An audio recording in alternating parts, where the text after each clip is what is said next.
Too sweet!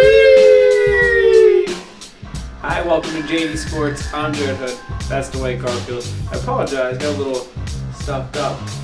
Sick, bro? Yeah, I don't know. I get to chug through it though. We got a big show going on. Yeah, so where were we last week? We weren't here. Fucking up. I was 350 feet off the air in Arlington, Virginia, overlooking doing in the all of air? BC. We were taking, they have panels on the outside of their building. We were taking them down and putting them off. It was sketchy, but it was interesting. Glad I could say I do it. Probably never going to do that again in my life because it was wild and it was a little scary out there. But it was fun. I'm glad I was able to do it. Glad I'm on the ground now. Glad I'm back doing the show, which is definitely super exciting. It's a good time. We added a third member, and then Saints lost and he bitched out. But just like I was a working man last week, he's a working man this week. So we will get him back in because I think we both agree, and I think he would agree as well. Zach Casper was pretty good for a first show. That was fun. It was interesting. He had it worked exactly what we were looking for. It worked out. Old school though. A lot of people liked it. Yeah, a lot of people did like it.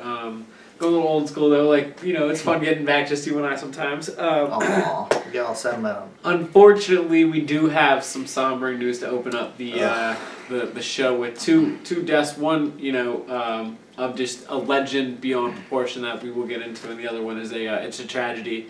A 24-year-old who, by all accounts, and this isn't from me, this is from baseball writers and people really in the sport. At least looked like he was on pace to probably have a Hall of Fame career. Jose Fernandez. He won the Cy Young at 21 years old. He was only 24 when he passed away this past weekend. It is very sad. Watching the Miami Marlins on Monday night. I saw that. I did see that. Seeing the emotion, we don't see that while they're in uniform. Do you know what I'm saying? And so to see them actually doing their sport and having that kind of raw emotion, we see that at funerals, or we see it in movies, or we see but this was real, unscripted, and Dee Gordon hitting the home run, which lead off incredible. He only has 9 home runs and over 2,500 at bats in his career. So for that to just put in perspective, I saw the picture of him running in the home plate. I was just like, he was all tore up. Yep, he fell into his teammates' arms in the dugout. The whole thing is just, it's gut wrenching. And just sucks. After the game, what they all put their hats on the mound and they all kind of got around the number 16 and it was nice. It was a nice sight. All wore the number 16 in his name, and that, cool. It was just the whole thing. I feel bad for his family, his friends, and the fans. The only thing I can really equate it to was Reggie White, or not Reggie White, Jerome Brown back in with the Eagles with Buddy Ryan and Reggie White and Randall Cunningham and stuff. That's really but that was out of season. That wasn't in season. Right. I can't It's a little different. I couldn't think of any other examples of, especially somebody as prominent, because the reason I said Jerome Brown was because a lot of people thought his first 3 years of his career were just super impressive. It was because him and Reggie White were just dominant together. But a lot of people thought that he had a bright future, just like they thought Jose Fernandez had extremely bright future. Obviously, or Fernandez, I apologize. So it's the whole thing. It's sad. It was a boating accident. They're obviously, doing more investigation on what happened and whatnot. The whole thing is just hit a bag of balls that he signed. Came up, washed up on shore on Monday, I think, if I'm not mistaken, That's or Tuesday. Insane. The story it's crazy. He fought to get into America. He was a Cuban kid. So his whole story, his background, getting to where he was. It sucks. I mean. Yeah.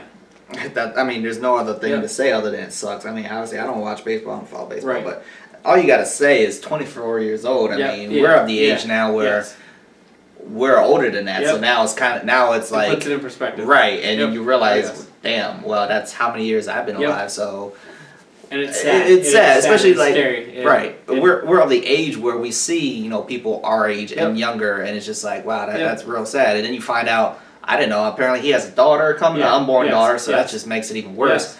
Yes. So it just sucks. They say for what he did for the community down in Miami, being Cuban American, and having such the community down there that they have, him being a huge bridge to that. They say as a baseball player, he might be the most significant that rookie season might be, he took them by storm, the whole entire city, and obviously everybody then falls in love with him, and he's a hero amongst men there. And on top of he might, I don't know what it was like in the clubhouse, how much of a leader he was in the clubhouse, but for how good he was on the mound, leader by example, no question. So to have that be taken away from you, just like that adds to it a little more. Just as there's those small pieces, and they say he was nothing but an amazing human being. So a good human being with nothing but talent, and then you just see it go away like that. And he fought. Obviously, he fought to get here. So I mean, it's a crazy story. It's real.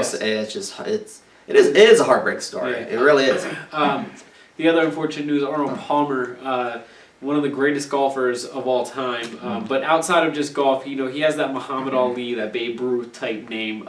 Yes, those two are the greatest in their sports, and probably the Bear Jack Nicklaus is more the greatest of all time in golf, or Tiger. But Arnold Palmer, you don't go too far down the list without talking about him. He's an elite level, and he was one of the original athletes that you saw on TV and commercials. He was with OJ in the Hertz commercials. But he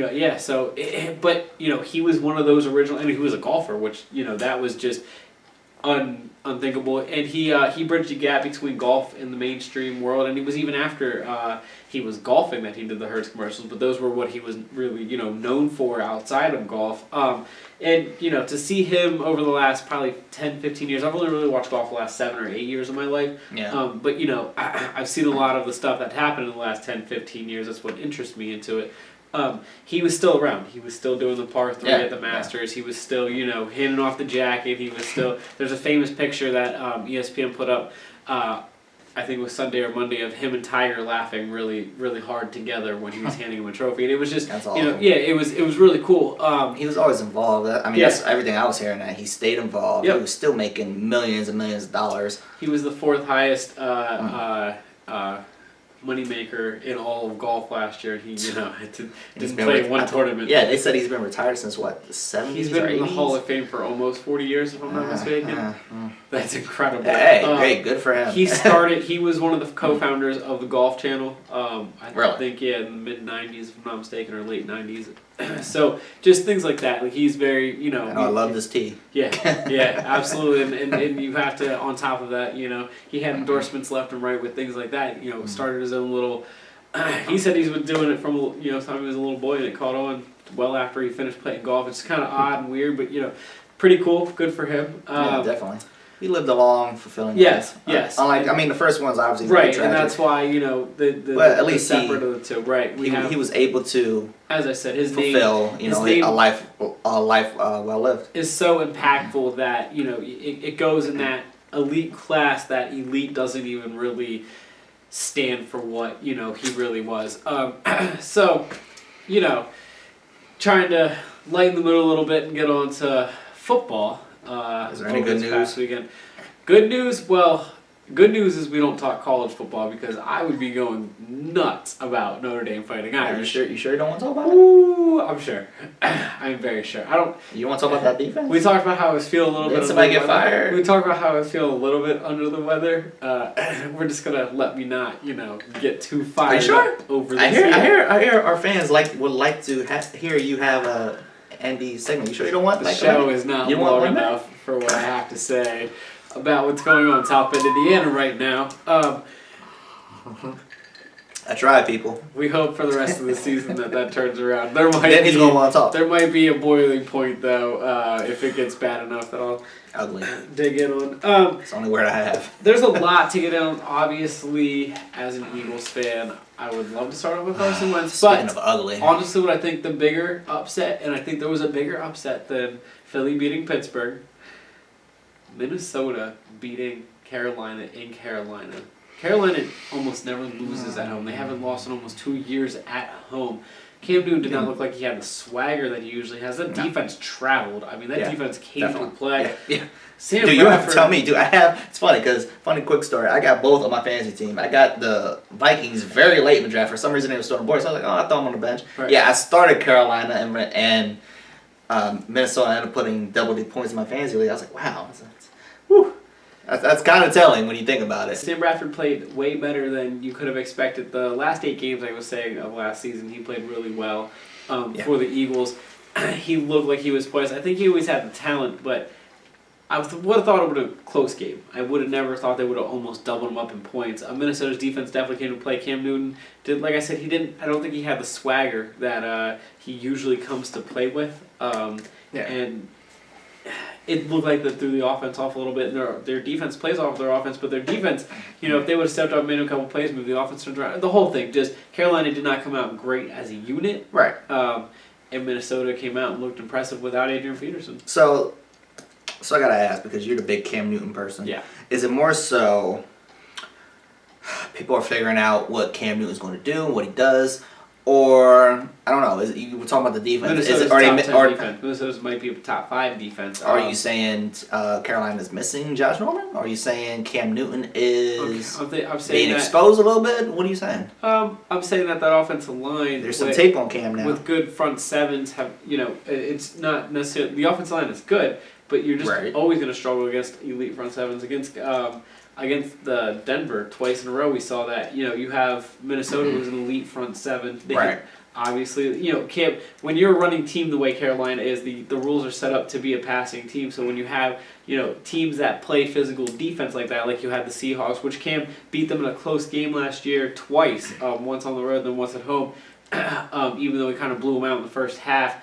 Because he was passing. He was not passing well in this game against Minnesota, and they need to pass well, especially against front sevens like that, which they don't come out and pass a lot. They're more of a rushing team. So what you're saying that is more so about Minnesota's defense. So that tells me that Carolina's defense is the problem because they weren't able to stop Sam Bradford without Adrian Peterson Carolina's defense home. Definitely looks shaky compared to what they usually look like. It's not a good look. It's not a good look. I completely agree. They're going to definitely have to figure that out and turn that around because on top of it, Carolina's offense wasn't able to run the ball that well, so then their defense ends up, it's when you play that kind of style, rushing and whatnot, then you play physical, hard-nosed defense. If you're not getting on either side of the ball there, they feed off each other, and neither of them are eaten. I know it's not time for a panic mode, not at all. Right, I agree with that. They have a weak division. It's pathetic. Well, what I was just going to say was, how I'm saying how they can do what they're going to do. Front sevens. There is that line of maybe only 5 or 6 elite front sevens, and then after that, they just destroy every other defense. I mean, they just absolutely run them over because they're all set up to stop other things than the run. Right. So when you run the ball as well as they do, it turns into a problem for teams. It's about how you bounce back. Cam has seemed to always bounce back well over his career when he was at Auburn. Didn't lose a game, but it was just if he had a bad game or if the media was on him all week or if this happened or that happened, whatever, he always bounced back. In the NFL, struggle here, struggle there, bounce back. Rookie of the year, and had a tough couple first weeks of his sophomore season, bounce back. Ended up I think winning like 8 games that season, taking them to the playoffs. You know what I mean? I understand what you're saying, but first back-to-back division winner of all time, like he bouncing back. So let's see how he bounces back here. So basically, you're saying Aaron Rodgers relax.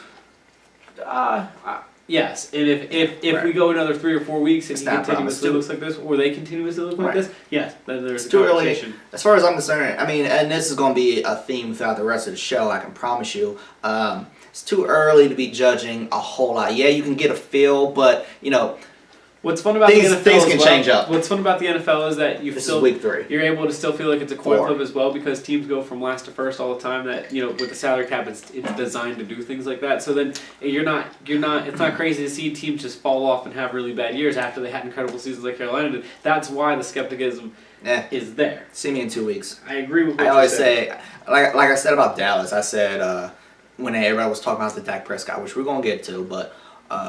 I said, ask me how I feel after week 6, and I stand by that with a lot of these teams. Like, you can't, everybody got on Seattle this time last year, and got on Russell Wilson. What happened the last half of the season? It was a completely different story, and that's what we were telling people, especially you were at the forefront of that, and then I was like, I kind of think that there's still a threat and can be a competitor out there, and that's exactly what they did. Yep. So, again, it's too early. We're at week 4 at this point. We're kind of starting to get a feel after week 4. You get a general feel for what's going on, but still too early. It's not time to be panicky, so everybody just relax.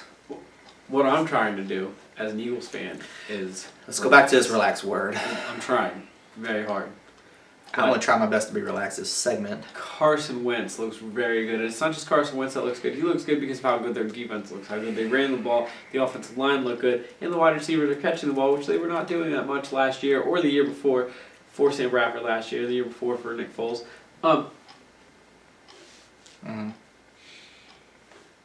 That defense shut down a top 3 offense in the league, and shut down is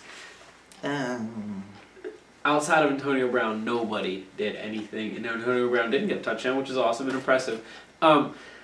So is that because I didn't watch the whole game live. Okay. But from what I did watch and from I saw the highlights, I'm looking at like the Eagles played good. I'm not going to take that as much as I hate Philadelphia. It's week 3. I'll get there, but yes, as much as I hate Philadelphia, as much as I hate their teams in general, right? I'll give them credit. Yeah. Carson Wentz looks very, very good. Yeah. Up until this point, the defense looks very good up until this point.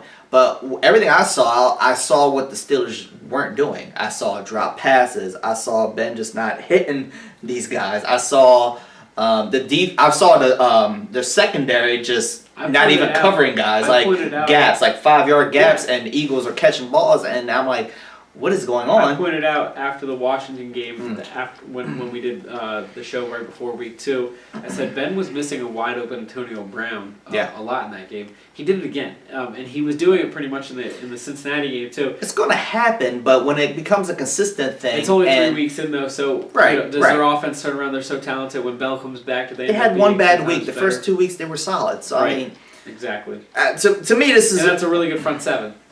Right, and to me, everybody thinks that Pittsburgh is a legitimate team. Everybody thinks they're going to competing at the end of the year. I thought they were going to potentially go to the Super Bowl at the end of last year. But, I don't think this one game says how bad they are. And I don't think this game says how good Philly is. Because I don't think Pittsburgh showed up. They beat the first 2 teams they were supposed to beat, which were terrible teams in week 1 and 2. Great. And then we all said, including myself, let's see what happens when they face Pittsburgh. Point is, they showed up. Now, is this going to continue? I don't know. I don't think so. I think the Philly hype train needs to back it up just a little bit and just relax and see what happens. That's what I need to see because y'all got this pattern in Philadelphia where y'all get on a little bit of a roll and then you get on this momentum, you get on this Super Bowl kick, you get on this we're great kick, and then it backfires. So I'm just asking in general for the rest of the freaking country because we're in Pennsylvania now. We are in Pennsylvania at the moment. I live in Pennsylvania. This is what I'm talking about. This is what I'm talking about with you Philadelphia Eagles fans. Y'all don't know how to just be subtle and just relax and see what happens. Y'all jump on something. We're 3 weeks in. Congratulations, you're 3-0. You're at the top of the division. It's great. Defense looks great. Quarterback looks great. But you jump on something and then it all falls down and then you look stupid. So I'm just saying, I'm not saying that's going to happen. But I'm saying, calm it down. The thing I like about Wentz. You look good right now today. I'll give you that. The thing I like about Wentz, the thing I was saying about him before this Steelers game was that, like you said, he did it against 2 teams in Chicago and Cleveland. But my trash. But my thing is when I agree with that, he looked the part though. It looked like he was making the right reads. It looked like he was, and so I kept saying, you're supposed to be. I kept saying, and now can he continue to look the part? Not necessarily, he's going against some. It's not. He was making those right movements in the first ones. It's can you continue to make the right movements? It was more what I was looking for. He did. He did basically everything right in that game, which was impressive. He really did. He's gonna throw an interception. He's gonna have a bad game. That's what I say about Cam. I want to see how he bounces back. That's gonna really determine how more it's gonna be. A bad game and then how it went bounce back. I'm not confident that team in general can react to adversity. I get it. Right now, they look unstoppable, especially in Eagles fans' eyes. I get it. But I'm not convinced, okay, yes, they beat Pittsburgh, but like I keep saying, Pittsburgh didn't show up. What's going to happen when a team shows up and they are matching you drive for drive? I don't know if Philadelphia can pull it off. I don't think it's going to happen. I don't think the Eagles are going to get many shootouts this year because if anything, it's going to be the offense. I told you before, I think that defense could be a top 5 defense. I really do. Well, you said top 10, which I thought was ridiculous, and now you're saying 5, so that's kind of ridiculous. Yes, we're 3 weeks winning. I get it. I know they're number 1s apparently. They are, but the. Do you legitimately think they're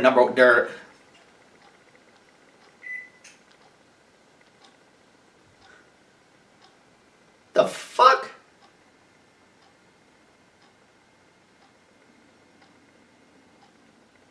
Is it raining?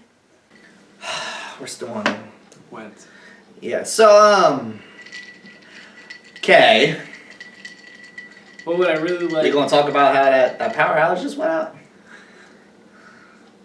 That was weird. I'm keeping it in the show. I think that was funny. It's fine. I'm just glad the show stayed. That's Okay, so we're sitting here recording. We're in the middle of talking about Philadelphia. Apparently, the football gods were like, this isn't legit. So they flickered the lights and the power just went out. It was kind of weird, but it came back on. The thing I get most excited about on top of Wentz is the defense coordinator, Jim Schwartz. He's dialed up really well. They only blitzed 3 times in that game against the Steelers. They only blitzed 3 times and they got to Ben a lot. So that was impressive. I'm excited. Like I said, that front 7 is fun. I'm glad you brought the quarterback because there's 2 things. One, what happened to the Philadelphia mindset that Chip Kelly was the Messiah? Philadelphia as a whole declaring Chip Kelly as the next football Messiah, number 1. So what does that make this guy? I'm afraid to even ask what that makes this guy, number 1. Number 2, speaking of this new Messiah in Philadelphia, did you hear what this dude said about comparing Carson, about, what the fuck's his name, Wentz to Peyton Manning? He said that he reads the playbook and watches film like... His work ethics like Peyton Manning. Peyton Manning. Don't go there, bro. Peyton Manning like. Can we not make... And he was like, oh, I'm not trying to make that comparison. But you did. Can we not make any comparison like that? He's the 3rd person I heard compared to Peyton Manning. And Can we not do that? That's weird.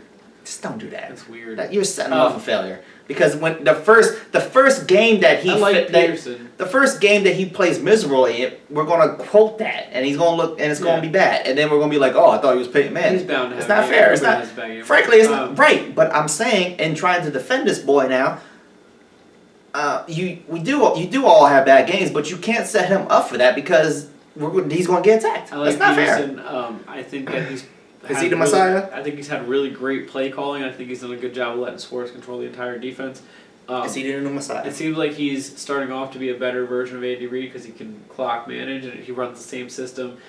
I mean, if Wentz is like a better version of McNabb and he's a better version of Reid, what's the only thing you can do is not lose in the Super Bowl, right? So I think that's where all the excitement is coming. But it's y'all need to relax. Philadelphia needs to relax. After the bye week, will most likely be gone for 10 weeks due to suspension, so the offensive line is going to take a hit. They're going to look bad over time because of that. Lane Johnson is a big deal. When he goes back, then the offensive line will hopefully be back on track as long as everybody's healthy, but that's 10 weeks down the road after the bye. Great. I have a simple question. Do you think y'all are legit? I think in the NFC East it makes them legit, yes, because the NFC East outside of that trash division, yes. I think that you could roll a dice and get into the playoffs, and we've seen it happen before. Look, do you think you guys are legit outside of the division? Answer the question. I think that yes. I think that they built their own confidence up. Here's Here's my thing is that the biggest thing that I saw from Carolina last year was they went into Seattle and they beat Seattle, and that's what changed their whole demeanor around when it was like week 4 or 5, right? It was still early in the season, but it changed their whole demeanor around. They believed in themselves. That's one of those games the Eagles just beat a top 3 team in the league. It's one of those games that, yes, I understand what you're saying, but in that locker room right now, they believe in themselves. They don't care what I have to say, what I have to say. They don't care that I believe in them or not. They believe in themselves. They believe that, hey, we just stood up to a team that was a play away from going to the AFC Championship last year and then rolling the dice and maybe being in the Super Bowl, and good enough to go play with those teams. They're good enough. They're top, like I said, a top 3 team in the league, at least in most people's eyes. So that team is sitting there like, hey, as a defense, we just shut them down. And as an offense, we couldn't be stopped. So they believe in themselves, and I think, what did I say about Cam? Swagger. Confidence is half the battle sometimes, especially in the NFL. They all have that confidence. Can they go out and do it? They just proved to me they can. There's so much season left too. Right, that's what I'm saying. I mean, that's why I don't buy it. I like longevity. I like to see it for an extended period of time. And I mean, this whole psychological game of we feel good about ourselves, that's all fine and dandy, but at the end of the day, how are you going to react when you do get punched in the mouth? Because it's going to happen at some point this season by somebody, whether it's a good team or not. And I just question before all off season. The thing I liked is that they built that team around defense, and that's what you need to do to win. And it's paying off way better than I could have even expected. I think they're overachieving right now, and especially against Pittsburgh. But I mean, I just don't see the talent. I don't see them. See, on the defensive side of the ball, I see talent everywhere, except for one corner. I think that they are across the board. Okay, so who's the big threats in the NFC? The Seahawks, the Packers, which Both of them look a little shaky. I'm taking LA them. has jumped over. No, I'm not taking them.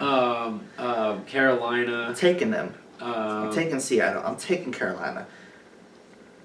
But who else are you taking over the Eagles? I'm trying to think of the rest of the NFC. You got Dallas and the Giants, which are flip a coin. Minnesota. That's a toss-up game. They will play each other though. I think that's a toss-up game. Seattle. The Eagles play Minnesota, Seattle, and Green Bay.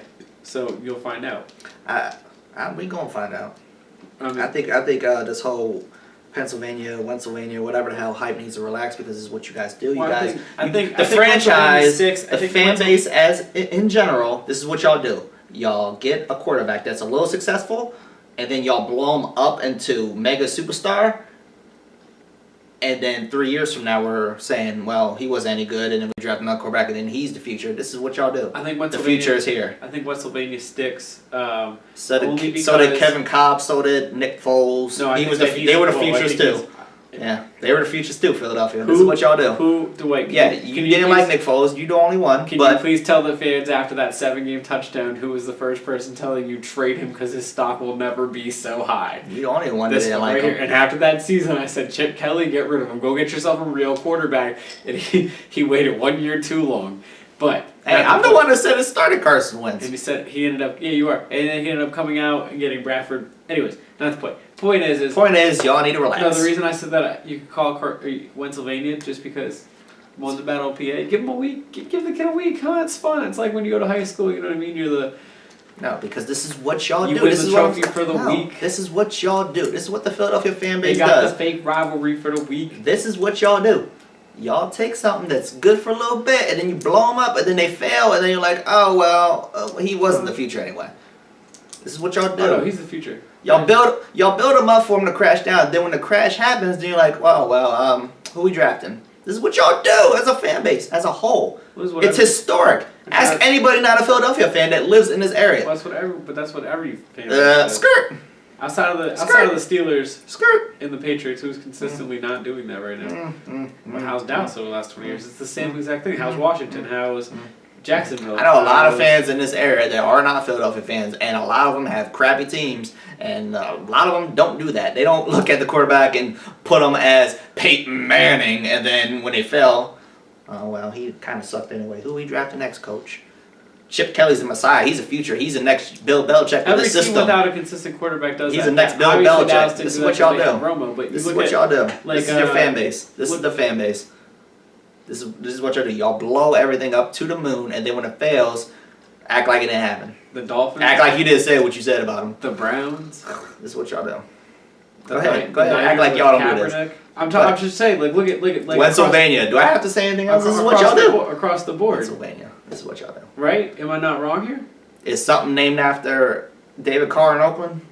Yeah, they go nuts over it. Oakland? I know three Oakland fans. You would think the same Is exact. It Carlin? The same exact. Did they call it Carlin? But the same exact thing. The same exact thing. I know 2 Oakland fans, right? I know 3 of them, but I know 2 of them that I actually see consistently. They think that he is a top 5 quarterback in the league. They literally top 5. They tell me all the time they think he's a top 5 quarterback in the league. I'll give you 10. I'm not giving you 5. I agree with that, but they legitimately have him at the top. It's the same. That's what I'm trying to explain to you. As you go across the league, you find that everywhere. I tell you all the time. Yeah, I guess people just aren't realistic outside of me. But there isn't people real. I used to live in Ocean City, Maryland, and people weren't realistic about the Ravens. Like it's just you go anywhere. That's just how that's. Well, I don't know about anyone else. I know where I live, and I know what I deal with. That doesn't happen in one area. That happens everywhere. I know I live in Pennsylvania, and I know there's a lot of Steelers fans, and they don't act like that. I know a lot of Steelers fans that act above them. Well, they've had a consistent quarterback for over a decade. So I don't disagree with that, but I'm not saying about just the quarterback. They're just above and beyond. Like it's you should have seen. You must have some fuck friends because I don't know anybody that acts like this. You should have seen Facebook. I know a whole bunch of Eagles fans that act like this. You should have seen Facebook. There was actually this is a legitimate quote when it was 34-3 at one point.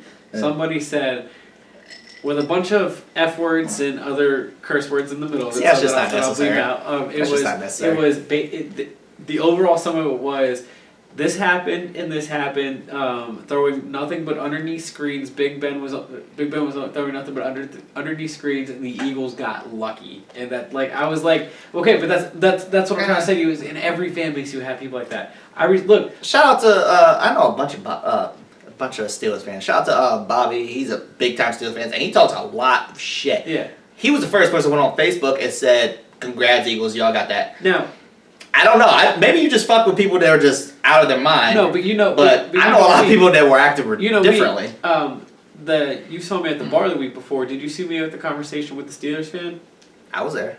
During the conversation with the Steelers fan? I think you walked in right after it. He actually, we had a great conversation. You know me, I'm realistic about my team, so if I stand there and have a conversation with people, I'm not, above and beyond. I thought the Eagles were going to lose that game, so when the guy came in a little aggressive, the first thing I said was, well, I think you're going to win anyways. I'm just hoping that we don't get the doors blown off of us, because I said it before, I tweeted it, that Eagles game had the makings of one of those consistent, you always say the Eagles fans hype things up and then way too far. Get the doors blown off. Extremely far. Well, that was one of those games that looked like, but walking into it could have everyone was on the Wentz train before in Philadelphia, and then it was if they would have got the doors blown off, it would have looked really bad, and everyone would have been on them. Yeah, y'all would have been the Giants. That had the makings of one of those games, and I said it before. Definitely. And I was talking to the guy, and I said it just seems like that would be the consistent pattern, but hopefully the Eagles can break the consistent pattern. Anyway. Speaking of breaking consistent pattern, the Dallas Cowboys, as an organization, has not answered the question of if Tony Romo comes back in Week 7, 6, 7, or 8, it's been answered. who will start? It's already been answered. They said it would be most likely. They will not confirm that Romo doesn't have a starting position. Unless Mr. Prescott finishes out with W's, it's just he how good. Jerry Jones operates. I think he looked good. I think he will look good against San Francisco. I think the 4 weeks after that will determine the future of the Cowboys, because that's going to be the make it or break it. That's going to be if they're legit and can do this way, or if they cannot. Because I'm pretty sure they play Cincinnati, Green Bay, and then another tough game back to back to back. So it's the division games, which are always tough in our division because we're all trash. Yeah, absolutely. So they're going to fight. Yeah, absolutely. They're going to be scraps. So I'm kind of glad that you transitioned to the whole Dallas thing, because I got a question for you. Yeah. In comparison, I'm just making a statement. I just want to see what you say, and then we'll go from there. Dak or Wentz has looked more impressive. Because I've heard some things, but I first want to hear what you say before I say what I say, and what I've heard. Because some of it is just kind of funny to me. I think they both looked impressive. I think Wentz has looked more impressive in the sense of the system that he's in fits his style better coming out of college. He was able to just basically run the same things. Makes very accurate reads. Obviously he doesn't have one turnover. He hasn't. When I say careless with the ball, when I mean actually running, but Wentz doesn't run as much as Prescott, so there's the difference there. I would say Wentz by a step, but it's really not that far because Prescott looked great in college, played against top defenses in college, and came here in the NFL. And he's not the reason they lost the one game they lost. So, if you look at it from that light, he's done everything he can possibly do to be 3-0. It's not his fault they aren't 3-0. So, yes, while I think Wentz looks a step above him just because decision-making on the field, the offense seems to be a little more in Wentz's hands. He's making audibles at the line, things like that when you, break it down, play by play. But overall, game management wise and doing what you're supposed to do, and that's all Wentz is doing. He game managed those first 2 games. This was the first game they let him throw it 25, 30 yards more than twice in the game. They're not super far apart from each other, and Prescott can absolutely be on that Russell Wilson type level, which is elite. Not going there, relax. The way he plays. No, I'm not saying he's going to be, but I'm saying if you're saying that at Wentz's ceiling, everyone's talking about Peyton Manning, right? That they're saying Wentz's ceiling, he looks like Andrew Luck. Things, you know what I mean? Like you're saying that. I hope he doesn't look like Andrew Luck, the turnover machine. We'll talk about actually that game. I'm just saying. I'm going to add that in. We're going to talk about that. But my point is if you're talking about what his ceiling can be, the way that people talk about what Wentz's ceiling can be, I think Russell Wilson is an elite quarterback. Prescott has the ability to do that because he can move a little bit like Russell Wilson does, but at the same time, if he can learn how to pass the way Russell Wilson does in the pocket, which he shows progress every week on making better decisions. Now it's getting the ball in those tight windows, which he didn't obviously look bad at all against the Bears defense. So. No. First of all, it's the Bears. Right. We agree. Time out. Well, I guess I'll let you get a pass on this one because the reason why I brought it up is because the talk and the hype train, not even just Eagles fans, but the hype train is so real right now. And I'm just like, if you really look at it, they're actually outside of the 1-win differential. They're actually very similar statistically. Wentz only has one more passing yard Yeah. than Prescott. Completion rating, I think, is like almost. It's very identical. No interceptions on either one of them. Yeah. No fumbles on either one of them. Right. The difference is the 5 touchdowns and the 3-0 versus the 2-1. Okay, so Carson Wentz, he's 3-0. And he has 5 touchdowns, no interceptions. Very impressive. That's what I want. I don't like these mobile quarterbacks. I'd rather see a pocket passer. Dak Prescott also has 3 total touchdowns if you count the 2 that he rushed in for. So I think, and the reason why I brought this up is because I saw an Eagles fan on social media, and that's when I just had to get out the comment section because I was just like, this is ridiculous. One guy was like, well, Wentz is clearly better. Dak was trash. And I was just like, wait, time out. First of all, if anything, I think it's more impressive that Dak Prescott is in the position that he's in. And the fact that we can even have this conversation, I think is more impressive because, first of all, Dak Prescott was a 4th-round quarterback. Yeah.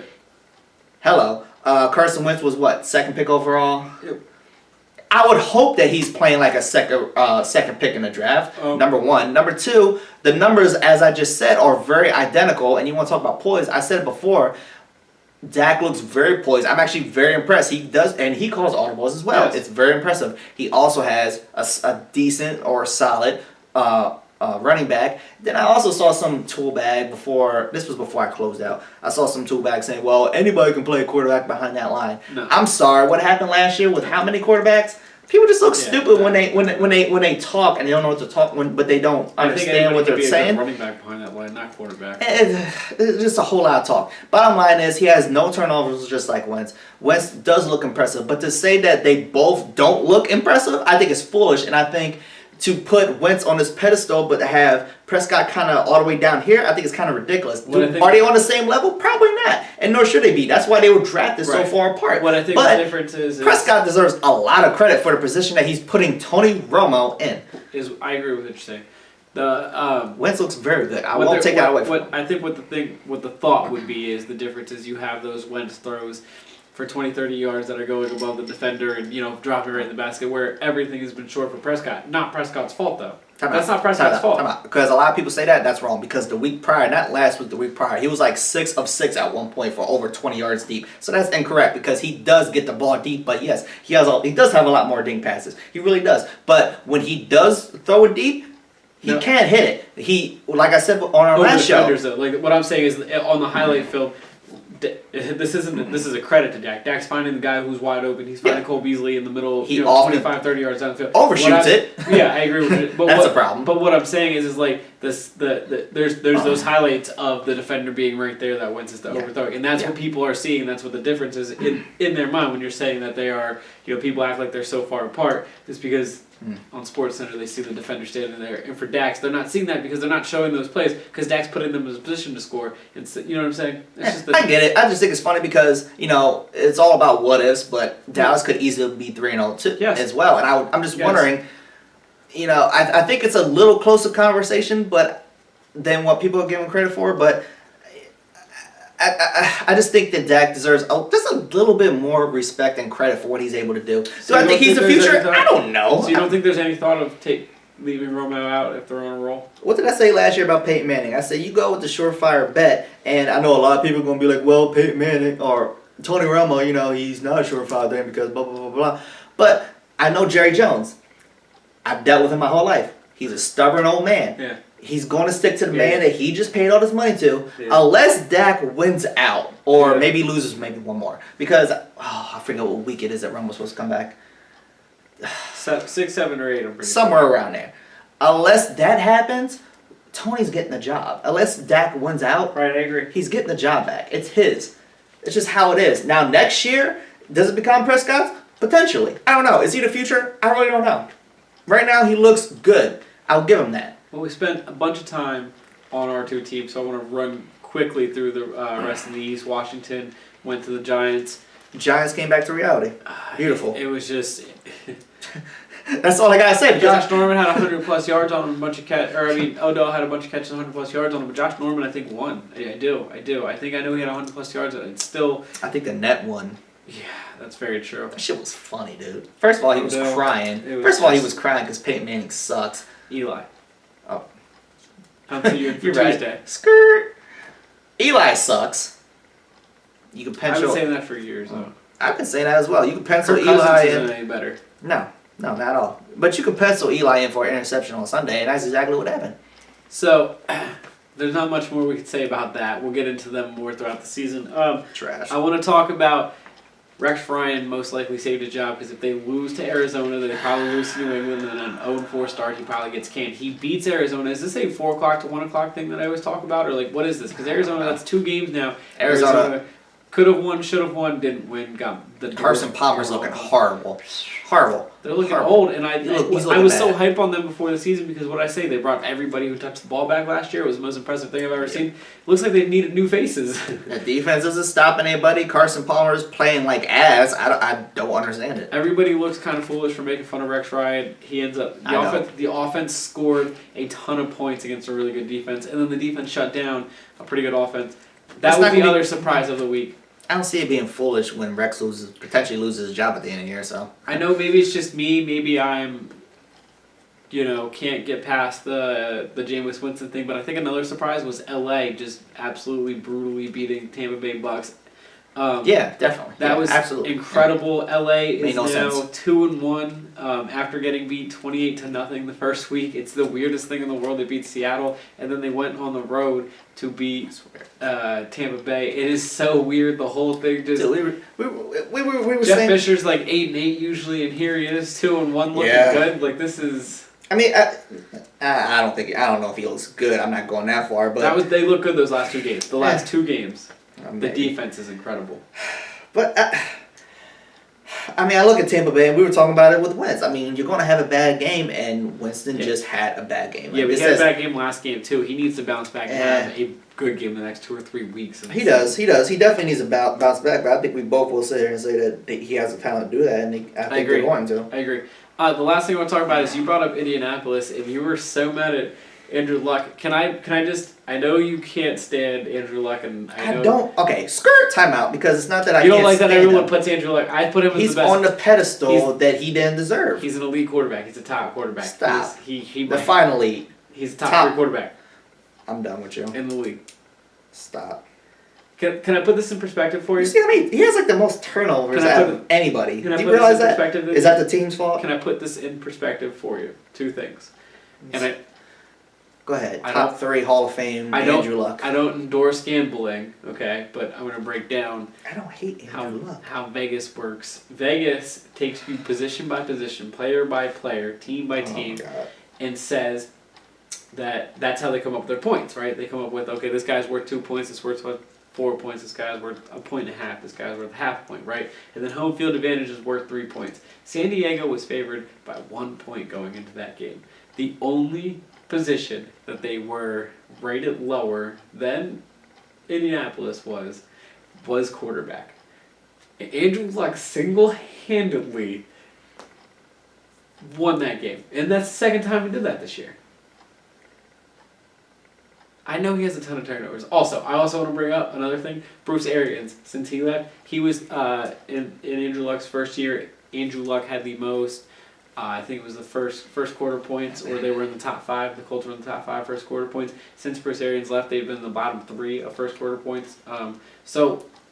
Two things that are a factor into that because he's down more, he's throwing the ball a lot more. I understand what you're saying. He does turn the ball over a lot. He is not a good fantasy quarterback. No, he's not a good numbers quarterback. Absolutely not. But he is a Aaron Rodgers. Doesn't always win. But he's an Aaron Rodgers. He's a. I'm telling you, he's up there in that class. You don't have to tell me. All of freaking broadcasting tells me about it. He is. But when I see it, I'll let you know. His team is just so bad around him. They do. It was just I'm not gonna argue that. Peyton Manning was a step above him, and that's why Peyton Manning made it look so much easier. But Peyton Manning at least had Marvin Harrison for most of those years. I mean, Andrew Luck is working with T.Y. Hilton and making Dante Moncrief like a legit.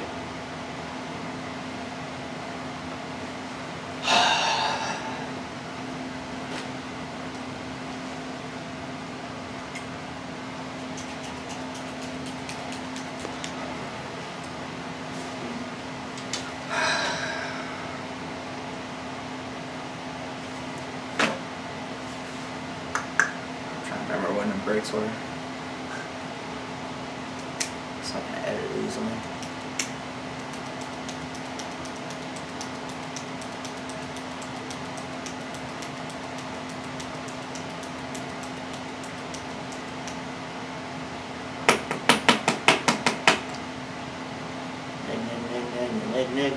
Nickelodeon.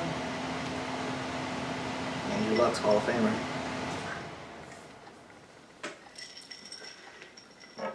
Making Dante Moncrief look good. I mean, I know what you're saying, and I know how you feel. It's just he has been incredible. I'm not using that word. That's that was impressive. Extreme. What he did on Sunday. Don't use the word incredible. It was impressive. It looks what good. He did on Sunday. Looks good. Maybe very good, not incredible. So, do you have anything else to add before we get into our picks this week? Nope. Quickly, actually, very fast. We don't have to spend a lot of time on it because there's no reason to. It's laughable. I don't know if you've heard, Greg Hardy is in some more trouble. I saw he got arrested. I didn't read the article. Possession of cocaine. He said somebody slipped it in his wallet. Wait. Pineapples. Yeah. Wait, what? Wait, he said somebody slipped it into his wallet. I wasn't the officer, but I would have had follow-up questions, absolutely. Was it the girl that hit him? Or that he hit? I should say. Did she slip him? She said, got him. Got him. Wait, anyway, what? Wait. So he was picked up at a party. I don't really know the full story. As I said, if I was the officer, I would have some follow-up questions about the whole slipping into his wallet thing, because who has access to your wallet like that? I didn't read it just because of the fact that the headline said former Dallas Cowboys. I just assume it was him. Well, I saw the picture and I saw the name and I was just like, he was also a former Carolina Panther. He was a former Carolina Panther. I get it. Former linebacker. Troubled former NFL player. I get it because people always say the Cowboys and troublemakers. That's why we got rid of them. Yes. That's funny. That's why we didn't get draft Manziel. So that's why Pac-Man Jones is gone. 2 weeks ago I went 9-7. Last week I went 10-6. Overall in the season I am 30-18 now, Dwight. You're destroying me. I'm miserable this year. Like it's not even close. Last year was pretty close until the end. Right now I'm only the past 2 weeks I've been 8-8, which is pathetic. I'm 25-23. Ooh. Horrible. So you're only 5 games behind me. I have a little. That's a lot. Man. I have a couple. That's like NASCAR. I have a couple ones that are in the air this week. 5 seconds. That I have gut feelings on that. Honestly, at the end of the day, in hindsight, are going to look really bad if I don't get them. So you're going to let me bounce back a little bit? Maybe. Sympathy picks. Thursday night we got Miami going to Cincinnati. Cincinnati struggled early. Miami has struggled against Cleveland last week, which was interesting. Remember when Tannehill was a feature too? I'm just trying to set you up for your situation. I like Tannehill, but that's what I was trying to tell you before with the whole Wentz thing. Teams, you said that the Eagles are the only fan base that does this. Everybody does this. A lot of teams do this. Was there a fan base that was annoying him? It was all these broadcasts. He's actually been numbers wise in the top 10 since he's been in the league. Anyways, losing. Their team just isn't all that good. On top of it, their offense is actually a lot better this year. Thursday night games, the road teams are always at a disadvantage. Cincinnati, I think, is going to win this game. I'm going Cincinnati. They're a much better team. I'm not buying into how. I mean, they lost last week. I still don't like their secondary, even though Bengals fans like to get on me. But that case was proven last week, I think. But against the Dolphins, they're mediocre. I'm going Cincinnati. I had a really hard time because I like both of these teams that we're about to talk about. Jacksonville hosting Indianapolis. It was kind of hard for me to pick. Wait, I fucked up. Why did I wrote this twice?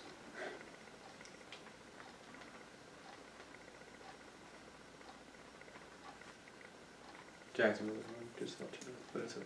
Whatever. Yeah. I don't know. Anyway, go ahead. Do that again. Wait, this is the one that's at 9:30 on Sunday morning? Oh shit! I forgot there's a game at 9:30. Yeah, I think so. That's the first one listed. Who would you? Wait, what the fuck? Are we? There's a game at 9:30. Yeah. In Jacksonville. Okay. All right, go ahead. I'll figure it out. The morning game, when you wake up on Sunday, there will be a game. It will be Indianapolis, Jacksonville. I had a really hard time picking. Is this another England game? Yeah, it is. I had a really hard time picking between the two of them. Let me stop that shit. Who'd you take? I'm going to Indianapolis on the road just for the heck of it. Well, it's not on the road. Both teams are on the road technically. You're right. I'm just going with them. I don't have a reason. I think Jacksonville's a better team, but I'm taking Indy as well They both because of Andrew Luck. The guy that I was just talking about. I don't really care who wins. Can we put that for the record? 1 o'clock, we have Detroit going to Chicago. Until Chicago does anything remotely that looks like an NFL team, I'm going to take Detroit. They might be, just because of circumstance, worse than Cleveland right now, Chicago. Yeah. So I'm taking Detroit, I assume. I guess I'm going with Detroit as well. I think the Bears are miserable, but if anything, at least the Lions have Stafford. So I think that Atlanta is on a really crazy high. They're hosting Carolina, but I think that they need to realize that playing the Saints defense doesn't mean a whole lot, even though the Saints defense did look good against Eli and the Giants. I'm taking Carolina to bounce back, but this is a huge game for Cam early in the season. He needs to bounce back. He needs to bring that swagger back and have a Cam Newton type game to show, because I've been saying it. He's the best player in the NFL. He needs to show that he is. This is one of those games that he can. I'm going Carolina. Atlanta's a much weaker team. Carolina needs to show up. They're better than this. They can absolutely win this on the road. I had a hard time picking this next game. Oakland going to Baltimore. Oakland just won a 1 o'clock game. These are outside of Philadelphia. These are your fantasy teams. I do like both of these teams. Literally, like you dream about these teams. I had Oakland. It was struggle. I picked Oakland to beat Tennessee, but it's a 1 o'clock game, and it was kind of scary for me. They did. So, you one lover quarterback or the other lover? Outside of Wentz. I think that Baltimore finds a way to get it done and goes 4-0. That's funny because I actually went with Baltimore as well. If it turns into a high-scoring game, it's Oakland's all the way.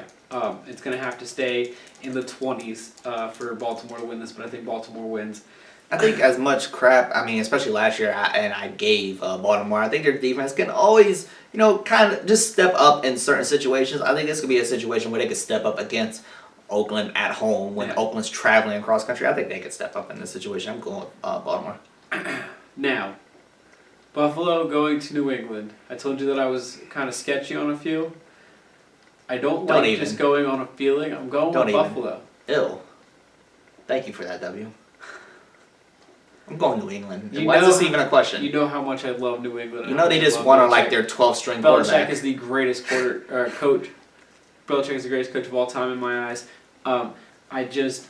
He always struggles with Rex and trying not to live in the moment. They're going to have to lose at some point, and I don't see it happening with Brady. Yeah, I felt that same way when they played against Houston. What happened? I was like, you know what? They're going to lose at some point. So I went with Houston. The reason I didn't think they were going to lose to Houston because for two reasons, and I said this to you.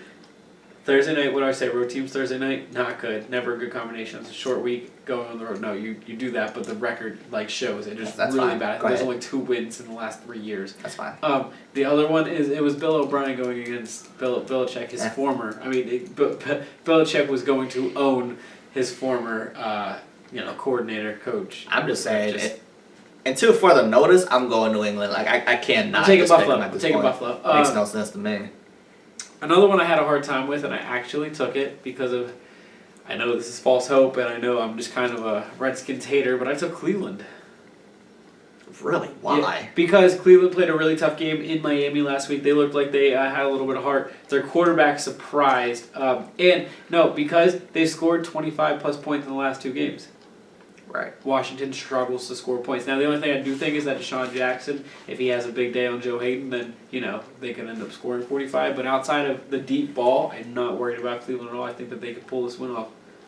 Speaking of not worrying about Cleveland, I'm not worried about Cleveland in this situation. I'm going Washington. I don't think Washington is any good as well, but I think that they're definitely better than Cleveland is, especially at home. They may be riding on a high. They beat the Giants and... maybe they just roll. Cleveland is any good. It's not like it's going to be shocking if Washington wins. I'm going Washington. I agree with what you're saying. Houston hosting the former Houston Oilers, the Tennessee Titans. I have Houston winning this game, bouncing back, extra time to prepare, plus Tennessee's just, Dude, there's 2 teams that I'm pretty much done with, and one of them is the Tennessee Titans. I told you. I tried to warn you. On paper, I think that they have a much better team on paper, but you can shake your head. That's fine. But I do. I think they have a much better team on paper, but they keep finding a way to beat themselves, and that's what they do consistently. Mariota isn't looking as solid as he did last year, and that's just the way it is. He's in the slump. Maybe if he plays a little better, maybe they'll pull it out. But until further notice, I'm going to guess him. I'm going Houston. I had a hard time with this next one as well. Talk about not playing as solid as he did last year. Seattle going to the Jets. Yeah, I had a hard time with this. I kept going back and forth. The Jets aren't going to look as bad as they did last week. Fitzpatrick's never going to throw 5 interceptions again, probably. Defense travels, though. And even though Wilson's banged up, I think Seattle could win a game 13-10. And if you have that in your arsenal, might probably pick you every week. I'm taking Seattle, even on the road, to beat the Jets. Good Jets team. Yeah, definitely. They're both very solid. This was actually one. This is the hardest game I had to pick this week. I'm going with the Jets, just to go against you, just for the hell of it. I have no real reason. Yeah. They're both very solid. Yeah. I think Fitzpatrick is going to bounce back, and he'll do it at home. Their offense is very good, so yeah. Yeah, definitely. Denver playing Tampa Bay. Until Jameis shows me more than what he showed me the last 2 weeks, obviously, got to go with Denver. Trevor Siemian threw, I think, three touchdowns for his first road start against a good Cincinnati team. So I guess he's the GOAT. I'm taking Denver. I'm going Denver. It's completely shocking what Denver's doing, especially with this quarterback and John Elway's tweeting at people, that question him when he drafted him. Yeah, he's acting like a tough. Yeah, he's acting like a tough guy now too. Like he's like, oh yeah, I knew. No, you didn't. That's why you were in the market up until you offered Brock Osweiler a pretty big contract. He just took a slightly more money from Houston. You were in the market until week 1. You weren't confident. But congrats. They're doing their thing. I'm going with them. I had a very, very hard time. This was a tough week. I had a hard time on this one as well. San Diego hosting New Orleans. I took San Diego. I bet that crushes your soul, don't it? Without Manti Te'o, it's actually a lot harder to do. He was their best defensive player. Him tearing his Achilles, being out for this, he led their team in tackles again. His girlfriend going to rub his leg for him? His real life girlfriend, yes. I think that this could be a 45-40 game, but San Diego's going to win. I'm going San Diego. I love Breezes, but they're miserable right now. He's not looking all that sharp right now. Going San Diego at home. Chip Kelly liked to beat Dallas. Dallas liked to beat Chip Kelly. It was a fun little rivalry between the two. For what, a year? 3 years. That's how memorable it was for me. He won 5 against them. Congratulations. I actually took San Francisco in this game, only on the basis of I think that if this turns into a defensive battle, neither defense is any good. No. And Chip Kelly just knows the scheme a little more of how to beat Dallas. Now, perhaps the thing is, Dak Prescott, if he can look the part that he looked against Chicago, another miserable team. If Ezekiel Elliott can play the way he has played the last 2 weeks, and they can feed him the ball that way, Dallas is obviously more suited to win this game because you have the X factor in Des Bryant. But I just think Chip Kelly, there's just something about it.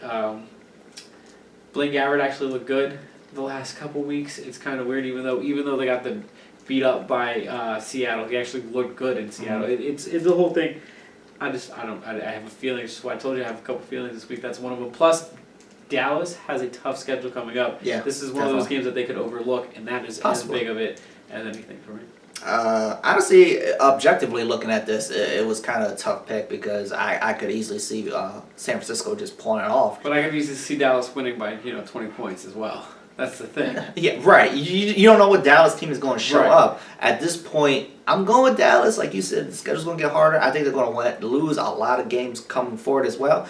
And I think at this point they need to win this game. So maybe it's my heart, maybe it's a flip of a coin, maybe it's both. I don't know. I'm going Dallas. This is my last ditch effort for the Arizona Cardinals and picking them to beat the LA Rams. The LA Rams have played so well the last couple games. This is it. I'm off the wagon if they cannot pull this one off. That's funny because I said there was 2 teams that I've jumped off of, and the second one's Arizona. Like really? I don't took LA. Funny. It's understandable. No, I'm going with Arizona, but in the long term, I'm off of them. Like there's something. If you lose this game, you're gone. You're going with them anyways, right?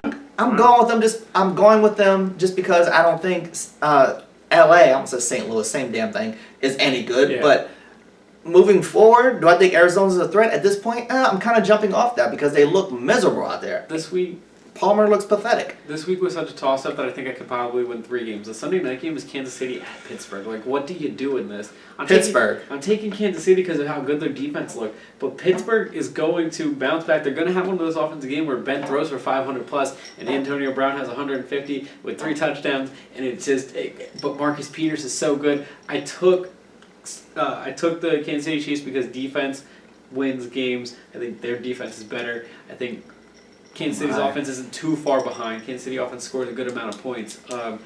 Yes, are the Steelers better offensively than Kansas City is offensively? Yes, but I think that the Kansas City defense is much better than the Pittsburgh defense.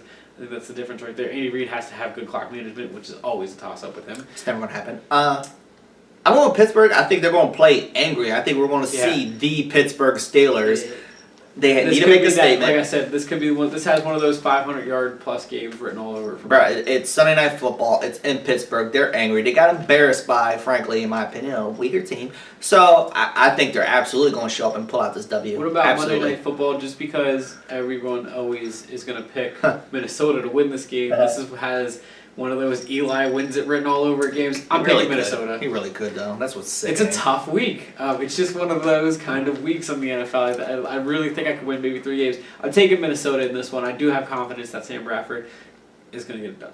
Well, you keep talking about defense. I'm going Minnesota's defense against a shaky, spotty Eli Manning. He's so hit or miss. Their whole offense has been bad this year. I always we both thought Eli was bad, maybe just because of we're in the division. I don't know, but we saw them play the last 3 years. Right. He's always spotty. When he's good, he looks good. When he's bad, he looks terrible. Yeah. And last week we got terrible. This week, it's probably going to be the same. Against that defense at home, I'm going with Minnesota. Well, Dwight, it's going to rain purple. Next week is the last week that we're going to be shaky about if we might or might not do a show. Last week's the last week that I'll be potentially out of town. I am starting on to new endeavors. So congratulations. Tuesdays will actually always be open, conveniently, not necessarily what I was going for, but it just works out. Tuesdays when we do our show, at the time when we do our show, will always be there. So it's beautiful. I'm very excited to take JD Sports further. We'll bring Zach Casper on for more. Start making some money on this thing. This is so fun. I hope next week we can dive into a little more. Speaking of, hold up, real quick before we cut off. If you like what you listen to, if you like what you see, a lot of people just listen to Tweet it. Eventually, we're going to get to a point where we're just going to be audio. We're going to be just audio at some point. Yeah.